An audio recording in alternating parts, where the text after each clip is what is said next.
आदाब, नमस्कार, बहुत-बहुत स्वागत आप सभी का। आप देख रहे हैं टीवी लाइव, मैं हूँ आपके साथ बुशरा खानम फहद। आपको ये पता है कि अभी भी जो विंटर सेशन है वो चल रहा है और इस विंटर सेशन में जिन 2 मुद्दों पर बातचीत हुई, एक तो एसआईआर चुनाव सुधार और दूसरा वंदे मातरम। इन दोनों पर चर्चा कराकर बीजेपी खुद पूरी तरीके से फँस गई। वंदे मातरम पर तो उसने खुद चर्चा कराई, ये सोचते हुए कि इस पर चर्चा कराकर वो कैसे कांग्रेस को और विपक्ष को एक विलन की तरह पेश कर पाएंगे और अपनी पीठ थपथपा पाएंगे और सांप्रदायिक ध्रुवीकरण की जो उनकी राजनीति है उसमें वो और धार ला पाएंगे या फिर उसमें और तेल डालने का काम करेंगे। लेकिन हुआ बिल्कुल उल्टा। एक के बाद एक जिस तरह से तमाम विपक्ष के जो स्पीकर्स थे उन्होंने आकर, जो एमपीज थे उन्होंने आकर जिस तरह से धज्जियां उड़ाई बीजेपी की, उससे आरएसएस और बीजेपी दोनों का जो चेहरा है, असली चेहरा, वो खुलकर सामने आ गया। और दूसरा, जब एसआईआर पर चर्चा कराई गई और जब सवाल पूछे गए, उसका सर खुजाते हुए अमित शाह कोई कॉन्क्रीट जवाब नहीं दे पाए। कहने की कोशिश की गई, मीडिया के धड़े में एक नैरेटिव ये बनाने की कोशिश की गई कि आप ये देखिए कि एसआईआर पर चर्चा करा रहे थे, राहुल गांधी का खासतौर पर उसमें नाम लिया गया और खुद ही इसमें फंस गए क्योंकि अमित शाह ने इस तरह से अटैक किया कि खुद राहुल गांधी और पूरा विपक्ष उसमें फंस गया। लेकिन असल में अगर आप देखें तो कैसे वो साला शब्द का इस्तेमाल करके और जो सब कुछ उन्होंने किया और जिस तरह से उन्होंने जवाब दिया उन तमाम सवालों का, उससे साफ पता चल गया कि उनके पास कोई इसका कॉन्क्रीट जवाब था ही नहीं। और अब कल यानी कि इतवार को रविवार को एक बड़ी रैली होने जा रही है एसआईआर को लेकर। ये रैली कांग्रेस की रैली है। इसमें कांग्रेस के पूरे देश भर से जो उनके बड़े नेता हैं वो तमाम इसमें शिरकत करेंगे। कल ये रामलीला मैदान में होगी और इसको लेकर भी बड़ी तैयारियां की जा रही हैं और एक विमर्श पैदा करने की ये कोशिश है कि कैसे अभी देश के लिए, इस लोकतंत्र के लिए अगर सबसे जरूरी कोई मुद्दा है तो वो है सिर्फ और सिर्फ एसआईआर। बहुत बार आप लोग कमेंट बॉक्स में और अलग से लिखते हैं और ये कहते हैं कि आप सिर्फ एसआईआर पर ही बात करते रहते हैं, इसके अलावा कोई मुद्दा नहीं है, हो गया क्या इससे? तो आप ये देखिए कि अगर विपक्ष ने ये मुद्दा इतने जोर शोर से उठाया ही नहीं होता, यात्रा नहीं की हुई होती, प्रेस कॉन्फ्रेंसेस नहीं होती, अलग अलग मौकों से पार्लियामेंट के अंदर बाहर ये मुद्दा नहीं उठाया होता, तो शायद आप तक ये उतने जोर शोर से उठता ही नहीं। और लोकतंत्र में क्या कर सकते हैं आप? लोकतंत्र में आप जन आंदोलन कर सकते हैं, यात्रा निकाल सकते हैं, संसद में अपनी बात को रख सकते हैं, संसद के बाहर रख सकते हैं, मीडिया के सामने रख सकते हैं, यही तो कर सकते हैं और ये सब कुछ किया जा रहा है। हो सकता है कुछ चीजों में कमी हो और उस पर काम करने की जरूरत हो, इसमें कोई इनकार नहीं है, लेकिन हमें यह भी समझना होगा कि अभी का ये वक्त बहुत मुश्किल दौर है। एक तरफ विपक्ष है जिसके हाथ पूरी तरीके से खाली है, उसके पास सिर्फ जनता है, और दूसरी तरफ बीजेपी है, उसके पास तमाम इंतजामात हैं, उसके पास चुनाव आयोग है, तमाम एजेंसीज हैं, उसके पास पैसा है, उसके पास पावर है और विपक्ष के पास कोई लेवल प्लेइंग फील्ड नहीं है। ऐसे में तमाम चुनाव हो रहे हैं और आने वाला यानी कि 2026 बहुत महत्वपूर्ण है विपक्ष के लिए, ये आप याद रखिए, क्योंकि बंगाल का चुनाव है, असम का चुनाव है, केरल है, तमिलनाडु है, पौंडीचेरी है और यहां पर इन तमाम राज्यों में बीजेपी की हालत बहुत खस्ता है। कहीं वो टक्कर देती हुई नजर आ रही है तो कहीं उसका एक तरह से कहीं कोई अस्तित्व ही नहीं है। आज इन्हीं तमाम चीजों पर हम बात करेंगे और ये भी बात करेंगे कि बीजेपी ने कैसे खुद मोदी को फंसा दिया है, क्योंकि आपको याद होगा राहुल गांधी का एक वीडियो रिलीज किया गया जिसमें उन्हें अय्याश बताया गया क्योंकि वो विदेश जा रहे थे। उसी के अगले दिन पता चला कि मोदी जी तो खुद विदेश जा रहे हैं। तो अगर आप राहुल गांधी को अय्याश बता रहे हैं, बीजेपी अगर बता रही है, तो फिर वो मोदी जी को क्या बताएंगे? क्योंकि मोदी जी भी तो पार्लियामेंट जब चल रही है तब वो गए हैं और ये पहली बार नहीं है। पूरी लिस्ट कांग्रेस ने जारी की थी कि कब कब मोदी जी पार्लियामेंट चलते हुए या फिर जब जब कोई इंपॉर्टेंट चीज हुई है तब वो विदेश गए हैं। लगा ऐसा रहा है कि वो इसी में ही गिनीज बुक वर्ल्ड रिकॉर्ड में अपना नाम लिखवाने जा रहे हैं, एक ऐसे प्रधानमंत्री बनके जो कुछ लाख का भी कंट्री हो तो वहां पर भी वो जाते हैं और वहां से उपाधियां लेकर ये बताते हैं कि वो विश्व गुरु हैं, सेल्फ क्लेम्ड विश्व गुरु हैं वो। मेरे साथ एक बहुत खास मेहमान है आज इस चर्चा का हिस्सा बनने के लिए। स्क्रीन पर मेहमान को आप ले आइए। मेरे साथ डॉक्टर लक्ष्मण यादव हैं, पॉलिटिकल एनालिस्ट हैं, प्रोफेसर हैं। अक्सर आप सोशल मीडिया पर तमाम जगह उनकी कही गई बातें सुनते और पढ़ते हैं, बहुत बेबाकी से वो अपनी बातों को रखते हैं। उनका खुद का अपना यूट्यूब चैनल भी है, तो वहां पर भी आप उनके विचारों को सुन सकते हैं। डॉक्टर लक्ष्मण यादव, बहुत स्वागत आपका कार्यक्रम में। बहुत मेरा धन्यवाद पहला आपका। सवाल आपसे ये है कि अभी जिस तरह का पूरा एक नैरेटिव गढ़ने की जो कोशिश की जा रही है, चाहे वो फिल्मों के जरिए हो, पार्लियामेंट में विमर्श के जरिए हो, पार्लियामेंट के बाहर सड़कों पर हो, या फिर मीडिया के सहारे हो, इसमें क्या आपको लग रहा है कि बीजेपी खुद अपने आप को एक्सपोज करती हुई नजर आ रही है? क्योंकि ये एक तरह का एक नैरेटिव ये सेट किया जा रहा है, बिहार के बाद विपक्ष बैकफुट पर है। लेकिन अगर आप ओवरऑल पिक्चर देखें तो जिस तरह से उसका पूरा मनोबल गिराने की कोशिश थी, वैसा होता हुआ दिखा नहीं, बल्कि उसने अपने आप को समेटा बिहार की हार के बाद, और ज्यादा मजबूती से अपने आप को खड़ा किया है कि ये लड़ाई लंबी है और दूर तक जानी है। बहुत शुक्रिया बुशरा जी। बहुत गंभीर सवाल आपने किए हैं। वरना इस देश के लोग तो या तो सावरकर को हीरो बनाने में लगे हुए हैं, या हिंदू राष्ट्र बनने वाला है, हिंदू खतरे में है, बंगाल से लेकर के दिल्ली तक यात्रा में लगे हुए हैं। बीजेपी कोशिश भी यही करेगी कि हिंदू मुस्लिम पर डिबेट होती रहे और इस तरह की चीजों पर बात ना हो। लेकिन हम और आप जब बात कर रहे हैं तो हमें पता है कि इस देश की मंडियों में 10 रुपए की पूरी बोरी प्याज की किसानों को बेचनी पड़ रही है, और जिससे वो सड़क पर फेंक करके जा रहे हैं। लेकिन किसान कहीं नहीं है सत्ता के तानाशाही के सामने। नौजवानों के पेपर लीक से लेकर के वो बाट जो रहे हैं कि कहीं अच्छा सा एग्जाम हो जाता तो करियर बन जाता, और उसके करियर के लिए बीजेपी ने 150 साल पूरे होने पर वंदे मातरम का बहस संसद में 10 घंटे चलाई। ये इस देश की हकीकत है, और बहुत सारे चेहरे इसके हैं। सियासत की जिम्मेदारी है, हर नागरिक को इस पर बात करनी चाहिए कि जिन लोगों को सत्ता सौंपी वो क्या कर रहे हैं, और जिन्हें विपक्ष में बैठाया वो क्या कर रहे हैं। दुर्भाग्य से इस देश के टेलीविजन चैनल की मीडिया सत्ता को कहती है कि वो सब कुछ अच्छा कर रही है। अगर $1 $90 में पहुंच गया तो इसमें भी कोई मास्टर स्ट्रोक खोज ले आते हैं। और टीवी चैनल में जो नेशनल डीडी न्यूज, उसमें एक पत्रकार है, पता नहीं कितने लाखों का पैकेज है, भारत के कुछ इन्फ्लुएंसर को पाकिस्तानी बना करके अपने चैनल पर इस्तेमाल करता है कि ये पाकिस्तानी एक फिल्म से कितने बदहवास हो गए। बाद में पता चलता है वो भारत वाले हैं, वो मीम बनाते हैं। ये स्थिति इस देश की है। इसीलिए कहीं सावरकर को थोपा जा रहा है, और कल ही दक्षिण भारत के अंडमान निकोबार में बड़ी सी मूर्ति बना करके अमित शाह और मोहन भागवत सारे देश को आरएसएस मय करने वाले। फिर भी इस देश में एक संसद सत्र ऐसा हुआ जो अभी चल रहा है, जिसमें आपने जहां से बात शुरू की थी, एसआईआर, भले ही चुनाव सुधार के बहाने, लेकिन एसआईआर पर बात करनी पड़ी। और खुद गृह मंत्री अमित शाह, अब गाली दिए हैं कोई बात नहीं, अब अंदर की चीज बाहर कभी कभी आ जाती है, लेकिन उससे ज्यादा गंभीर बात यह है, उन्होंने क्या गिनाया।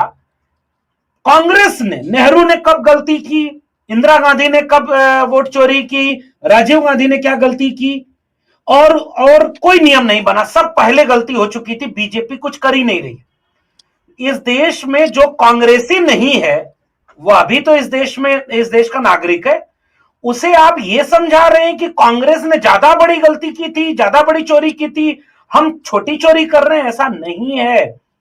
उत्तर प्रदेश जहां से मैं आता हूं, अखिलेश यादव ने फिर प्रेस कॉन्फ्रेंस करके उसके बाद पूछा, बाहर निकलकर पूछा, गृह मंत्री अमित शाह जी, इसका जवाब कौन देगा जो मिल्कीपुर में एक आदमी 6 वोट बीजेपी को डाल रहा था, पुलिस बंदूक तान देती थी मुस्लिम महिलाओं के सामने, वोट डालने नहीं दे रही थी गांव में, वोटर लिस्ट से नाम काटे, 18,000 एफिडेविट डाला, चुनाव में पोस्टिंग होती है जाति और धर्म देख करके, भाजपा के विरोधी लोगों को माना जाता है कि उनको पोस्टिंग नहीं दी जा रही, चुनाव आयुक्त के नियम बदले गए, चीफ जस्टिस। अच्छा, इन तमाम सवालों का गृह मंत्री जी ने कोई जवाब नहीं दिया। हाँ, एक मैसेज दिया कि अब पूरा देश आरएसएस मय हो चुका है, प्रधानमंत्री भी आरएसएस के, गृह मंत्री भी आरएसएस के, सब आरएसएस, विश्वविद्यालय पे कुछ आरएसएस का। राहुल गांधी ने यह सवाल उठाया था, लेकिन विपक्ष ने क्या किया, विपक्ष ने कहा कि नहीं, हम आपसे डरेंगे नहीं। और इसीलिए हमें उम्मीद है, अभी जो सत्र चल रहा है, इस देश के नौजवानों, जेनजी को, अब आप सोचिए बंगाल में क्या किया जा रहा है, बाबरी मस्जिद बनाम गजवाए हिंद और भगवाए हिंद का डिबेट कर रहे हैं। वहां से धीरेन्द्र शास्त्री नामक प्रधानमंत्री का छोटा भाई बोलता है हिंदुओं एक हो जाओ वरना तुम बचोगे नहीं। 12 साल से मोदी जी प्रधानमंत्री, उसको कोई बताए जाकर, देश के सबसे बड़े सो कॉल्ड हिंदू, और फिर डिबेट किसके लिए कराई जा रही है? हिंदू राष्ट्र के लिए। इसलिए विपक्ष को और बड़ी जिम्मेदारी निभाने की जरूरत है। अखिलेश यादव का भाषण सुना जाए, वंदे मातरम पर भी सुना जाए, और उसके बाद एसआईआर पर भी। प्रियंका गांधी का वंदे मातरम पर भाषण सुना जाए, राहुल गांधी का एसआईआर पर सुना जाए, संजय सिंह का भाषण सुना जाए वंदे मातरम पर, खड़गे साहब को सुना जाए। इसका मतलब यह है कि पहली बात से सहमत हूं मैं बुशरा जी, भारतीय जनता पार्टी वंदे मातरम वाली बहस में तो बुरी तरह गिर गई, क्योंकि लोगों ने वो काला चिट्ठा उजागर किया, आरएसएस के काले चिट्ठे उजागर कर दिए। थोड़ा बहुत जो कम पढ़े लिखे लोग थे वो भी समझ गए कि अच्छा, आरएसएस के लोग वंदे मातरम नहीं गाते, वो नमस्ते सदा वत्सले मातृभूमि गाते हैं। अच्छा, ये लोग अंग्रेजों से माफी मांग रहे थे। जब वंदे मातरम बैन किया गया था, वंदे मातरम गाने के लिए राष्ट्रगीत बनाया गया, जिस संविधान में वंदे मातरम को राष्ट्रगीत बनाया गया, इन्होंने उसका भी विरोध किया था। 3 दिन बाद संविधान का विरोध किया, तिरंगा भी नहीं फहराया 52 साल तक, वो भगवा फहराते रहे। इस बहस ने, उन्होंने ये कोशिश की थी कि वंदे मातरम की बहस करके फिर नेहरू को सारी दोषी बना देंगे। जैसे वंदे मातरम का बंटवारा हुआ वैसे भारत का बंटवारा हुआ, और जो बंटवारा कर रहे थे उनके साथ ये सरकार चला रहे थे, देश ये भी जान गया। तो पहला हिस्सा तो बुशरा जी, आपके सवाल से मैं सहमत हूं कि ये देश देखिए मूर्खों का देश नहीं है, कम पढ़ा लिखा देश हो सकता है, ये गरीब देश हो सकता है, मूर्ख देश नहीं है। आज आपकी हुकूमत है, आप पूरे देश के गांव गांव जिले जिले में अपनी पार्टी ऑफिस बनवा लीजिए। साल 2014 में आपको 295 करोड़ चंदा मिला और साल 2024 में आपको 10,107 करोड़ रुपए चंदा मिल जाए। इसका उपयोग, काला धन का उपयोग, नोटबंदी का उपयोग, आप सांसद खरीदने, विधायक खरीदने, चुनाव खरीदने, वोटर खरीदने, 10,000 रुपया में चुनाव जीतने, सब में कर लीजिए। 10 साल राज कर लीजिए, 20 साल कर लीजिए, 30 साल कर लीजिएगा। इसके बाद क्या होगा? इतिहास में कहीं भी बड़े बड़े अक्षरों में लिखवा देंगे वीर सावरकर महान थे, फिर भी 6 माफीनामे मिलेगा, आने वाली पीढ़ी खोज खोज के उसे पढ़ेगी। एक बात, इसलिए वंदे मातरम की बहस में तो बुरी तरह फंस गए। आपके सवाल का दूसरा हिस्सा, इसका छोटा सा जवाब दे देता हूं। विपक्ष, चुनाव चोरी हो रहा है, डकैती हो रही है, इसको नैरेटिव बनाने में जितना कामयाब था, अमित शाह ने कोशिश की कि उसकी हवा निकाली जाए, लेकिन ऐसा लगा कि अमित शाह केवल खुन्नस में बोलते चले गए।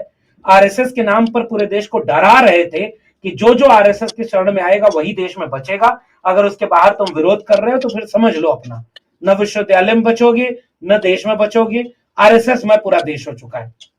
फिर भी इस देश ने माना नहीं है कि आप वोट चोर नहीं हो, और विपक्ष को अब एक काम और करना है, और वो काम विपक्ष कर रहा है, मैं अपने ढंग से देख रहा हूं कर रहा है। ममता बनर्जी अपने यहां लड़ रहे हैं, अखिलेश यादव अपने यहां लड़ रहे हैं, और उसके बाद कांग्रेस पार्टी कल रैली कर रही है। इंडिया ब्लॉक को सड़क पर उतर जाना होगा, कांग्रेस को और बड़ी भूमिका निभाकर। राहुल गांधी ने जैसे पिछली बार सड़क पर उतार दिया था 200 से ऊपर सांसदों को, कुछ अब उस दिशा में इस देश के विपक्षी दलों को सोचना होगा, क्योंकि अब ये सामान्य परिस्थितियां नहीं है बुशरा जी। और आखिर में, जो राजनीति में नहीं है, प्रोफेसर हैं, बुद्धिजीवी हैं, पत्रकार हैं, ब्यूरोक्रेट हैं, सामान्य कर्मचारी हैं, किसान हैं, नौजवान हैं, उनको भी सोचना होगा कि आपका देश जिस दिशा में बीजेपी लाना चाह रही है उसी दिशा में अगर आप खुश हैं तो ठीक है, फिर राजनीतिक दलों का क्या मतलब, वो जो काम कर रहे हैं करेंगे। लेकिन अब एक बहुत बड़े एक आखिरी मोड़ पर आ गया। अब या तो इस देश में कोई वाकई आंदोलन जैसी भूमिका निकलेगी या पूरा देश सरेंडर हो जाएगा। जी, ये बहुत इंपॉर्टेंट आपने बात कही है डॉक्टर लक्ष्मण, क्योंकि मेरा सवाल ये है कि अभी जब हम इन तमाम चीजों को देख रहे हैं तो एक तरफ ये हम जो सत्ता पक्ष है उसको लेकर तो हम सवाल उठा ही रहे हैं, बट अक्सर लोग ये कहते हैं कि हम विपक्ष को शायद बहुत ज्यादा लिवरेज दे देते हैं या उसके ऊपर उस तरह से सवाल नहीं उठाते हैं। मेरा सवाल ये है कि हम ऐसा लगता है कि विपक्ष काम कर रहा है। बिहार में हमने देखा कि राहुल गांधी ने, उसमें अखिलेश यादव ने भी शिरकत की, उसमें जाहिर सी बात है आरजेडी मेन पार्टी थी, उसमें बिहार में उन्होंने वोट अधिकार यात्रा निकाली। उसके बाद ऐसा लगा कि उसमें बहुत अच्छा मोमेंटम था, फिर मोमेंटम थोड़ा सा स्लो हुआ, फिर जैसे जैसे चुनाव की तारीखें में सबका ऐलान हुआ तो फिर हमने देखा कि रैलियों में हजारों की तादाद में, लाखों की तादाद में भीड़ जो है वो उमड़ी। एक तरफ तो ये तस्वीर हम देखते हैं, दूसरी तरफ है जो वोट चोरी की जा रही है, जो डकैती की जा रही है। तो सवाल ये है कि जो विश्लेषण किया जाए तो किस पर किया जाए। एक तरफ जो विपक्ष है, जो मेहनत कर रहा है, स्ट्रैटेजी बना रहा है, अपना मैनिफेस्टो लेकर आ रहा है, असल मुद्दों की बात कर रहा है, वो सब कुछ कर रहा है, और दूसरी तरफ उस सब पर भारी भारी पड़ जाता है जो तंत्र है, जो चुनाव आयोग है, उसके जरिए की गई चोरी है।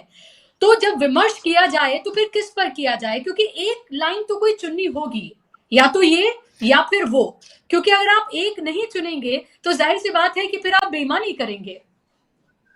नहीं, ठीक बात है। देखिए, मैं तो कह रहा हूं कि लाइन हमें ये लेनी है बुशरा जी, बतौर देश के नागरिक हम सत्ता पक्ष के भी कामों का विश्लेषण करेंगे, मूल्यांकन करेंगे और उनका बहुत कड़ा विश्लेषण करेंगे कि वो जो कहे थे और जो कर रहे हैं उसका असर देश पर क्या हो रहा है। हम विपक्ष के भी सवालों का विश्लेषण करेंगे कि विपक्ष जितनी, मैंने यहीं से बात शुरू की थी, अगर इस देश ने बीजेपी और एनडीए को सत्ता में रहने के लिए ताकत दी है तो इसी देश ने एक मजबूत विपक्ष को भी ताकत दी है। लड़ते नजर आना हमारे सवालों पर, चाहे राहुल गांधी हो, चाहे अखिलेश यादव हो, चाहे ममता बनर्जी के 30 सांसद हो, डीएमके के हो, आपके ऊपर भी जिम्मेदारी है। इसलिए जनता तो देखिए दोनों से सवाल करेगी बुशरा जी, वो सत्ता से सवाल करेगी कि तुम ये क्या कर रहे हो, और विपक्ष से करेगी कि तुम ये भी नहीं कर रहे हो। यही है हमारा विश्लेषण। हम अब आते हैं अब दोनों के पहलू पर। हम टेलीविजन चैनलों वाली विश्लेषण नहीं करेंगे कि सत्ता जो भी करे, अगर डोनाल्ड ट्रंप से मोदी जी मिले तो जैसे दो दोस्त मिल रहे हैं, बिजली कड़क रही है, और वही डोनाल्ड ट्रंप अपमानित कर दे तो पुतिन से मिले तो ऐसा लगता है कि दुनिया के दो ताकतवर देश नहीं, दो लोग मिल रहे हैं और एकदम चरणों में बैठ जाए। हम वो विश्लेषण नहीं करेंगे। हम ये कहेंगे कि हम इस विश्लेषण से भी दिक्कत होगी कि दिल्ली की हवा जब आम आदमी पार्टी की सरकार थी तो जहरीली थी, और जब बीजेपी सरकार में आ गई तो वो हवन वाला पवित्र हवा हो गई है। हम ये विश्लेषण से सहमत नहीं है। हम इसलिए सत्ता के कठिन से कठिन सवाल करेंगे, हम दूसरी तरफ विपक्ष से भी सवाल करेंगे। नहीं, अच्छा, आपके सवाल को थोड़ा और ओपन किया जाए। आपने बहुत सही कहा कि भाई विपक्ष क्या करेगा। विपक्ष बिहार में तो लड़ा, बिहार में वोटर अधिकार यात्रा निकाली। कहां थी बीजेपी उस समय? वो तो गायब थी पूरे परिदृश्य से। अच्छा, मैं तो बिहार में गया हूं। बिहार के नरेंद्र मोदी और अमित शाह की रैलियों को छोड़ दीजिए, वहां मैनेजमेंट से भीड़ बुलाई जाती है। इसलिए कहीं भी जब उनकी रैली होगी, वो सरकार में है तो वो मैनेजमेंट वाली भीड़ देश के किसी कोने में जुटाई जा सकती है। उसके अलावा बीजेपी के किसी नेता में रैली में भीड़ क्यों नहीं आ रही थी? नीतीश कुमार जी ने सैकड़ों रैलियां की हैं। नीतीश कुमार जी को सुनने कौन जा रहा था? ऐसा क्या हो रहा है? आज कोई ये भी नहीं कह सकते एक जाति एक धर्म की भीड़ है, बाकी जगह अच्छा मोदी जी के यहाँ पूरा भारत उमड़ता है और विपक्ष को एक जाति एक धर्म में आप सिमटाएंगे, ऐसा भी नहीं है। फिर वजह क्या है कि चुनाव आप नहीं जीत पा रहे हैं? अब इसके दो कारण हैं। पहला कि चुनाव केवल राजनीतिक जमीन पर लड़ा ही कहां जा रहा है। अखिलेश यादव का भाषण है बुशरा जी, इसको जरूर सुनना चाहिए कि अखिलेश यादव ने जब चुनाव सुधार की अपनी पूरी प्रक्रिया पर बात की तो उन्होंने कहा, थोड़ा सा उन्होंने हंसी मजाक में कांग्रेस को भी लपेटा कि इलेक्टोरल बॉन्ड का पैसा सबसे ज्यादा बीजेपी लूट रही है, और उसके बाद जो बचता खुचता कांग्रेस ले लेती है। हमारे दोस्त हैं, हम इनसे पूछेंगे कि कैसे हमें मिलता है, क्योंकि क्षेत्रीय दलों को तो कुछ मिलता नहीं। आप कल्पना करिए, हंसी मजाक के अलग टू ए सीरियस नोट, क्षेत्रीय दल चुनाव कैसे लड़ते हैं? एक दो पार्टियों को छोड़ दिए तो उनके पास पैसे नहीं होते, और बीजेपी की एक एक रैली करोड़ों की होती है। कांग्रेस पार्टी के पास उतने पैसे नहीं हो पा रहे हैं, अब चुनाव उतना लेवल प्लेइंग पे नहीं है। अखिलेश यादव ने यह सवाल उठाया। फिर विश्लेषण दोनों का बराबर कैसे होगा? लेवल प्लेइंग फील्ड है क्या? दूसरी तरफ टेलीविजन चैनल, मोदी जी कहीं भी भाषण दे रहे हो लाइव चलेगा। अखिलेश यादव ने कहा कि टेलीविजन चैनल वाले हमें दिखाते नहीं, हम गांव में जाते हैं तो लोग कहते हैं कि आप आते हो और तुरंत चले जाते हो, और मोदी जी आते हैं तो जाते ही नहीं। ये क्या है? इसका मतलब यह है कि लेवल प्लेइंग फील्ड नहीं है। विपक्ष ऑलरेडी 2 कदम 4 कदम पीछे से लड़ रहा है, लेवल प्लेइंग नहीं है। मीडिया में उनको दिखाया नहीं जाएगा, क्योंकि मीडिया, अखिलेश यादव बड़ा अच्छा एक नारा कहते हैं, और राहुल गांधी ने उसको कई बार एड्रेस किया है, जिसका दाना उसका गाना। तो जो फंड दिया जाता है उत्तर प्रदेश में बीजेपी के ही एक मंत्री ने कहा कि 1700 करोड़ रुपए मीडिया को सरकार सूचना और प्रसारण मंत्रालय देता है। इसका मतलब यह कि जब दोनों लोग चुनाव में जा रहे हैं बुशरा जी, तो दोनों एक जगह पे नहीं खड़े हैं। आप ये देखिए कि उनकी रैलियां करोड़ों अरबों रुपए, 10,000 रुपए अगर वो अकाउंट में देंगे। अखिलेश यादव ने तो चुनाव सुधार में ये भी सवाल उठाया, देश में कितनी चर्चा हुई इस पे, कि वो मोबाइल देना चाहते थे, कोर्ट ने रोक लगा दी, और चुनाव आयोग ने रोक लगा दी कि आप चुनाव आ गया, मोबाइल नहीं दे सकते। बिहार में 10,000 रुपए चुनाव के बीच में जाते रहे हैं, और फिर भी चुनाव आयोग निष्पक्ष है, क्योंकि नेहरू भेज रहे थे वो पैसा। जो बिहार में 10,000 रुपया जा रहा था, उसके दोषी नेहरू हैं, उन्होंने कहा था कि पैसा दो। और इंदिरा गांधी कहती हैं कि केवल मोदी जी का प्रचार करो। इसका मतलब ये कि ये इस जगह बराबर विश्लेषण नहीं होगा। यहां हम विपक्ष के साथ हैं कि वो एक बायस्ड लड़ाई लड़ रहे हैं, वो उनके साथ केवल बीजेपी से लड़ाई लड़ना उनकी चुनौती नहीं है, उन्हें पैसे की जमीन पर भी लड़ाई पड़नी पड़ रही है, उन्हें मीडिया से भी लड़ना पड़ रहा है, उन्हें आईटी सेल और बीजेपी के झूठ से लड़ना पड़ रहा है, जो गांव गांव झूठ फैलाता है। वो राहुल गांधी, आपने बड़ा अच्छा सवाल किया, नरेंद्र मोदी विदेश जाते रहे तो कोई नैरेटिव नहीं बना, और राहुल गांधी अगर विदेश जा रहे हैं, नेता प्रतिपक्ष है भाई, जाएंगे, क्यों नहीं जाएंगे, हर काम में रहेंगे वो। इसका लेकिन छवियां कैसे कर दी जाती हैं, इससे भी विपक्ष को लड़ना है। विपक्ष को इस बात से भी लड़ना है कि उनके पास देने के लिए पैसा नहीं, पद नहीं, तो उनके नेता दूसरी तरफ लालच में चले जाते हैं। इसलिए जब मूल्यांकन होगा बुशरा जी, तो एक संतुलित मूल्यांकन होगा। सरकार को सत्ता मिली है, तो वो सत्ता वंदे मातरम पर बहस करा करके, या उसके बाद आप एक अभी आएगा, मैं संकेत करके जा रहा हूं, फिर कोई जनसंख्या पर बिल ले आएंगे, वन नेशन वन इलेक्शन पर बिल ले आएंगे, फिर यूसीसी पर ले आएंगे। अखिलेश यादव ने कही दिया कि एनआरसी हो रहा है एसआईआर की आड़ में। आप इतना बिल ले आकर के उलझाएंगे कि देश इसी में उलझा रहे, तो हम सरकार से भी सवाल करेंगे। और आखिर में इन दोनों से, बुशरा, सत्ता पक्ष और विपक्ष, इन दोनों से अलग एक जनता का पक्ष है, और मैं कई बार उस जनता के पक्ष से कहता हूं, हम और आप कहां वो जिम्मेदारी निभा रहे हैं। हम आपको जिम्मेदारी निभाना ज्यादा जरूरी है, इसलिए ताकि विपक्ष भी मजबूत रहे और सत्ता से सवाल करे। तो एक बड़े बड़े जन आंदोलन की तरह मैं पूरे भारत के परिदृश्य को देख पा रहा हूं जी। बिल्कुल, आप महत्वपूर्ण बात आप कह रहे हैं, और मेरा एक सवाल ये है कि क्या विपक्ष को अपनी बैटल पिक एंड चूज करनी है क्या, कि किन मुद्दों पर उनको रिएक्ट करना है, किन मुद्दों पर उनको रिएक्ट नहीं करना है, किन मुद्दों पर रिएक्ट करके उनको अपनी एनर्जी लगानी है, और किन पर नहीं रिएक्ट करके उनको अपनी एनर्जी को यूं ही बेजा इस्तेमाल नहीं करना है या उसको खर्च नहीं करना है। क्योंकि आप ये देखिए कि कभी कभी ऐसा होता है कि बीजेपी किसी चीज को सेट करती है और विपक्ष उसका जवाब देता हुआ नजर आता है। जब आप जवाब देते हैं तो विमर्श का हिस्सा बनते हैं, इसका मतलब आप उनको इंपॉर्टेंस दे रहे हैं। तो सवाल ये कि आप किन चीजों को इंपॉर्टेंस देना चाहते हैं और किन चीजों को इंपॉर्टेंस नहीं देना चाहते हैं। एक तो ये, दूसरा ये कि क्या इलेक्शन आने पर या इलेक्शन के आसपास आपको इस तरह की यात्राएं, जन आंदोलन या इस तरह की चीजें करनी है, या फिर एक परमानेंट, एक आपको एक ऐसी चीज क्रिएट करनी है कि लोगों को लगे कि ये विपक्ष तो हर वक्त लड़ता हुआ नजर आता है, तो वो सत्ता से ज्यादा विपक्ष के साथ एक सिंपैथी, उसके साथ खड़े हुए, उसके साथ कंधे से कंधा मिलाकर आते हुए वो नजर आए। क्योंकि अल्टीमेटली लोकतंत्र में जो आवाज है जनता की, वो विपक्ष ज्यादा मजबूती से उठाता है। वो कमी कहीं ना कहीं लगती है। वो लगता है कि आने वाला, जैसे उत्तर प्रदेश का अगर चुनाव है तो पीडीए प्रहरी शुरू किया गया है, अच्छी बात है कि उस तरह की हेल्प हो रही है, लेकिन सड़कों पर क्या हमें नजर आ रहे हैं समाजवादी पार्टी के कार्यकर्ता उस तरह से? वो एक सवाल। दूसरा, असम में चुनाव है कि क्या हमें वहां पर कांग्रेस के लोग उस तरह से नजर आ रहे हैं? और तीसरा कि इलेक्शन कमीशन, अक्सर लोग ये कहते हैं कि वहीं पर डट जाइए, बैठ जाइए इलेक्शन कमीशन के बाहर और हिलिए मत, सिर्फ एक नेता की पार्टी ना बनकर जनता की पार्टी बनिए। क्या ये चीजें मिसिंग लगती हैं आपको?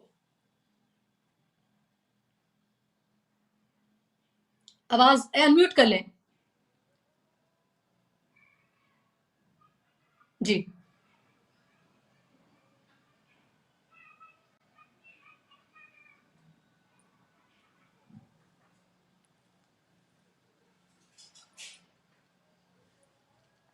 क्या आपको मेरी आवाज मिल रही है अभी?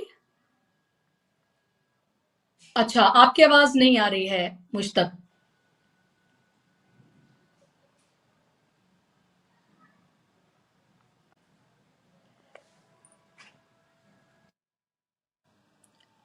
आप इतने रिकनेक्ट कर लीजिए। मैं दर्शकों से मैं चर्चा को आगे बढ़ाती हूँ। जाहिर सी बात है कि ये चर्चा बहुत महत्वपूर्ण है ऐसे वक्त में, क्योंकि जनता को भी ये डिसाइड करना पड़ेगा जब आप सवाल ये उठाते हैं कि पूरा हाँ, विमर्श जो है वो किस तरफ जाना चाहिए। जी, आप सवाल का जवाब दें। जी। बहुत जरूरी सवाल आपने किया है। 3 सवाल हैं तो तीनों को एक साथ लेते हैं। पहला कि ये बात बिल्कुल ठीक है और राजनीति में इसकी बहुत सजगता बरतनी चाहिए। किस पिच पर आप राजनीति कर रहे हैं? आप क्या बीजेपी और आरएसएस के एजेंडे पर या उनकी बनाई हुई पिच पर राजनीति करेंगे? फिर तो फेल होंगे। फिर वो खींच के ले जाएगी। वो किसी हुमायूं कबीर को पैदा करेगी और उनसे बाबरी मस्जिद बनवाने की बात करेगी। वो सरफराज को फांसी दिलवाने के लिए मनुस्मृति कोर्ट करवाने वाला भी भारत बनाएगी। लेकिन ये सबको पता है कि कोडीन वाला कफ सिरप मिलेगा तो बुलडोजर नहीं चलेगा उत्तर प्रदेश में। तो ये उस सत्ता दूसरे ढंग से काम करती है। इसका मतलब ये है कि आप किस मुद्दे पर चुनाव करेंगे, आप रिएक्ट किस पर करें, किस पर न करें। देखिए, 2 चीज होती है। कई बार लोग कहते हैं कि धार्मिक मुद्दे हैं जिन पर बीजेपी बार बार चाहेगी कि धार्मिक मुद्दे पर बहस हो, तो क्या इसको नेग्लेक्ट कर दें? नहीं। वंदे मातरम वाला डिबेट जब आई, तब जैसे ये साबित हुआ कि भाजपा राष्ट्रभक्ति का सर्टिफिकेट बांटने वाली पार्टी नहीं हो सकती, आरएसएस नहीं हो सकता, क्योंकि ये लोग राष्ट्र आंदोलन जब कुर्बानी और शहीदी हो रही थी तब ये माफी मांग रहे थे। ये बात बताना है। उसी तरह से इनको ये बात बतानी होगी कि ये धर्म के काम करने वाले लोग नहीं है। धर्म अलग चीज होता है। मोको कहां ढूंढे रे बंदे, मैं तो तेरे पास में। ये धर्म की सियासत कर रहे हैं और बहुत बहुत संतुलन के साथ। इसको भी छोड़ना नहीं है, वरना ये सारा धर्म का एजेंडा आखिरी में जाकर के ये हो जाता है कि नहीं, उसी के नाम पर वोट मिलता है। लेकिन बीजेपी जो पिच बनाती है उस पिच पर हमें जाना भी नहीं है। नैरेटिव कैसे, एक एग्जांपल देता हूं बुशरा जी। कोशिश की थी तेजस्वी यादव ने, कोशिश की अरविंद केजरीवाल ने भी कोशिश की, अखिलेश यादव ने 2017 में भी कोशिश की, राहुल गांधी ने कोशिश की कि हम आएंगे तो रोजगार पर बात करेंगे। और ये विपक्ष बार बार किन मुद्दों पर चुनाव लड़ता है? पढ़ाई, कमाई, दवाई, सिंचाई, सुनवाई, कार्रवाई। तेजस्वी ने यही नारा लगाया था। तेजस्वी ने कहा था बिहार में से पलायन रोकना चाहिए, फैक्ट्री खुलनी चाहिए। अमित शाह बोल रहे थे जमीन नहीं है फैक्ट्री के लिए। तेजस्वी कह रहे थे कि रोजगार देंगे, नौकरी देंगे। नरेंद्र मोदी जाके कह रहे थे मारब कट्टा का 6 गोली छाती में। दुलानी, जीत कौन गया? ये मैं थोड़ा सा इसको समझना चाहता हूं और आपके दर्शकों के जरिए भी मैं सवाल बाकी लोगों तक छोड़ना चाह रहा हूं। जब विपक्ष जनता के मुद्दों पर चुन करके चुनाव लड़ रहा है, फिर वो जीत नहीं पा रहा है, तो जनता कल को या नेता भी सोचेगा कि फिर इस मुद्दे पर क्यों लड़ें, फिर कुछ और हम करते हैं, सॉफ्ट हिंदुत्व करते हैं, ये करते हैं, वो करते हैं। यहां एक थोड़ा सा बहुत बहुत तलवार की धार ऐसी है, दुधारी है। इसलिए मैं कहता हूं कि बीजेपी के नैरेटिव का जवाब भी देना है और जनता के नैरेटिव पर विपक्ष को खड़ा होना है और जनता के नैरेटिव पर चुनाव लड़ना। भले चुनाव हार जाए, अखिलेश यादव हारे, लेकिन 37 सांसद आप आज बन गए। आप अपना मुद्दा मत बदलिए। तेजस्वी हारे हैं, कल जीत जाएंगे। ममता बनर्जी हैं, उनको भी एकदम अपने मुद्दे पर लड़ना चाहिए। राहुल गांधी को एकदम अडिग रहना चाहिए अपने मुद्दे पर। एक बात। हाँ, दूसरा पक्ष आपके सवाल का, क्या हम विपक्ष को गलतियों पर आगाह करें? बिल्कुल करें। जैसे आपके सवाल का आखिरी हिस्सा यही जोड़ लेता हूं। चुनाव है जिन जिन राज्यों में, अगर एक पॉलिटिकल पार्टी चुनावों के बीच ही जनता के सामने जाती है, रैली करती है, यात्रा निकालती है, तो जनता उससे कहेगी कि आप ये चुनाव के लिए कर रहे हैं। ये मुश्किल है। आपको 5 साल जनता के बीच लड़ते नजर आना होगा। ये एकदम क्लियर है। और ये बीजेपी से लड़ाई है साहब। जब हम कहते हैं ना कि बीजेपी के पास पैसा है, बीजेपी के पास संगठन है, बीजेपी के पास मीडिया है, तो जब सब कुछ बीजेपी के पास है, मशीन भी है, चुनाव आयोग भी है, ईडी सीबीआई भी है, अगर सब बीजेपी के पास है तो आप राजनीति छोड़ तो नहीं देंगे? आप लड़ रहे हैं चुनाव, आप किस बेस पर लड़ेंगे? जब सब बीजेपी के पास है तो आपके पास क्या है? जनता की ताकत होनी चाहिए। जनता के मुद्दे पर सड़क पर अड़कर लड़ता हुआ नजर आना चाहिए, ताकि जनता को लगे कि ये हमारा नेता है। नेता जनता बनाती है। बीजेपी ने एक मिथ पैदा कर दिया कि उसके संगठन में सबसे ज्यादा लोग हैं। मैं एक सवाल करूं, आरजेडी से ज्यादा बीजेपी के लोग बिहार में संगठन में नहीं थे। आज भी सपा से ज्यादा संगठन मजबूत बीजेपी का नहीं है वहां पर यूपी में। बंगाल में टीएमसी का होगा, तमिलनाडु में जाइए तो संगठन सबसे ज्यादा मजबूत होगा डीएमके का। लेकिन नैरेटिव जब बनाते हैं वो लोग, तो पैसे से, पावर से, मीडिया से वो ये दिखाते हैं कि हम बहुत मेहनत कर रहे हैं, और विपक्ष की मेहनत को भी वो दिखाएंगे कि वो तो कुछ कर ही नहीं साहब। तेजस्वी विदेश चले गए, राहुल चले गए, अखिलेश चले गए, और मोदी जी विदेश में ही रहते हैं। उससे भी नैरेटिव का खेल है बुशरा जी। बड़ा सजग रहते हुए ये देखना है कि जो नैरेटिव विपक्ष के खिलाफ बीजेपी बना रही है उसकी थोड़ा पड़ताल करिए, और जो हकीकत में विपक्ष से गलती हो रही है, जैसे मैं एक दो गलती गिनाई दूं, छोटा सा बता देता हूं। बिहार में सीट बांटने में इतनी देर क्यों हुई? अब तो चुनाव बीत गया, कांग्रेस को, आरजेडी को, लेफ्ट को बैठकर सोचना तो पड़ेगा। आप 10 सीटों पर फ्रेंडली फाइट कर रहे थे। ठीक बात है, आपके यहाँ निर्णय लेना मुश्किल होता है, क्योंकि आपको सबको खुश करने के लिए आपके हाथ में बहुत कुछ होता नहीं है और लोग नाराज हो जाते हैं। लेकिन फिर भी साहब बहुत सजग रह करके आपको अपनी गलतियों से सबक लेना होगा। अगर कांग्रेस वही गलती फिर करेगी, जैसे उत्तर प्रदेश है, मैं बिल्कुल साफ कह रहा हूं आपके चैनल पर, अखिलेश यादव ने एसआईआर के लिए अपने पूरे कैडर को जमीन पर उतार दिया है। आप उत्तर प्रदेश के किसी जिले में पूछ लीजिए, उनका अगर सक्रिय कार्यकर्ता कोई भी है तो वो आज एसआईआर में फॉर्म भरवा रहा है। और अखिलेश यादव ने बुला के सबको बोला कि अगर एसआईआर में आपने लापरवाही बरती तो टिकट नहीं मिलेगा, क्योंकि वोट बचाना जरूरी है, वोट बचेगा तभी हम लड़ाई लड़ पाएंगे। अखिलेश यादव हर विंग को अपने उतार चुके हैं। अब एक कदम और अखिलेश यादव को आगे बढ़ना है। जो उम्मीद है वो बढ़ेंगे 2026 में, अगर नहीं बढ़ेंगे तो नुकसान होगा। वो ये है कि पूरे 2026 पूरे उत्तर प्रदेश को कई बार वो नाप दें, अलग अलग मुद्दे पर जनता के बीच जाए। यही काम ममता बनर्जी को करना होगा, यही काम असम में कांग्रेस को करना होगा। अब चुनाव है तो चलो पहले जो किया किया, अभी कम से कम कोई कोर कसर बाकी न रखी जाए। इसलिए अगर आप कोर कसर छोड़ेंगे तो बाद में कहते रहिए कि भाई इससे जीत गई बीजेपी, उससे जीत गई, उससे जीत गई। अब तो आपको सब पता है ना बीजेपी किस किस चीज से जीत रही है। तो अगर आप राजनीति में हैं तो उनकी काट ढूंढिए।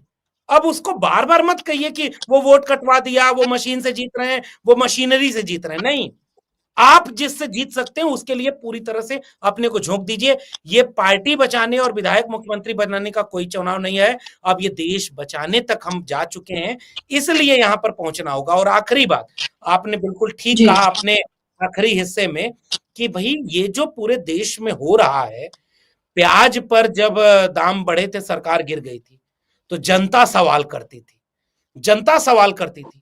अन्ना हजारे का आंदोलन हुआ, जनता खड़ी हो गई, प्रायोजित आंदोलन था। मैं खोज रहा हूं कि इस देश की जनता कहां है, जो काम राहुल गांधी, अखिलेश यादव नहीं कर पा रहे हैं। एक जन आंदोलन हम जनता क्यों नहीं खड़ा कर पा रहे हैं? क्योंकि हमें पता है, कोई उमर खालिद को जेल, तो किसी सरफराज को फांसी, तो किसी को वो, और कब सिर्फ कोडीन वालों को कोई बुलडोजर नहीं चलेगा। एक डर का माहौल, खौफ का माहौल बनाया गया है। इससे लड़ना बड़ा जरूरी। बिल्कुल आपने सही कहा। और अभी हमने देखा भी था हाल ही में प्रदूषण को लेकर जब दिल्ली में प्रदर्शन किया गया 2 बार, तो हमने देखा कि कैसे उनको एंटी नेशनल जो है वो लेबल कर दिया गया। और यही है कि जब कोई आवाज उठाएगा, सीएनआरसी का प्रदर्शन शाहीन बाग, ये वही महीना है दिसंबर का, हमें याद रखना चाहिए कि जब वो आंदोलन जो है वो शाहीन बाग का आंदोलन पूरा हो रहा था और जामिया में छात्रों के साथ क्या कुछ हो रहा था, ये वही महीना है। और उसमें कहीं ना कहीं हर साल वो तमाम चीजें जो है वो ताजा हो जाती हैं, क्योंकि अभी भी वो छात्र जो हैं वो जेल में है पिछले 6 साल से। जो दिल्ली दंगों के जो जख्म हैं, जिन्होंने अपनों को खोया, वो किसी भी तरफ के हो, उनके हरे होंगे क्योंकि उन्होंने अपनों को खोया है। और तमाम चीजें जो हम देख रहे हैं, तो वो यही एक तरह से मीडिया के साथ मिलकर ये नैरेटिव बनाया गया है, ये गढ़ दिया गया है कि जो भी प्रदर्शन करेगा वो एंटी नेशनल हो जाएगा और उसका पाकिस्तान से, बांग्लादेश से, कहीं ना कहीं से उसका कोई ना कोई कनेक्शन निकाल दिया जाएगा। चर्चा बहुत लंबी हो सकती है मैं यहाँ पर, लेकिन इसको खत्म करना चाहूंगी लक्ष्मण जी। और बहुत महत्वपूर्ण ये चर्चा हुई और आगे भी उम्मीद है कि आपसे इसी तरह के विषयों पर हम चर्चा करते रहेंगे, ताकि मुझे लगता है कि जनता के सामने एक पर्सपेक्टिव रखना बहुत जरूरी है। ऐसे वक्त में जब वो एक मायूसी की तरफ जा रहे हो, जब उनको लग रहा हो कि कुछ नहीं है, अरे बीजेपी जो चाहेगी वो होगा, उसमें क्या एक सिल्वर लाइन है, उसकी तरफ हमें बात करके उनको वो पहुंचाना बहुत जरूरी है, और वो आपका और हमारे जैसे लोगों का काम है। तो बहुत बहुत शुक्रिया इस चर्चा का हिस्सा बनने के लिए, अपना समय देने के लिए बहुत धन्यवाद। धन्यवाद, शुक्रिया आप तमाम दर्शकों का भी। नमस्कार।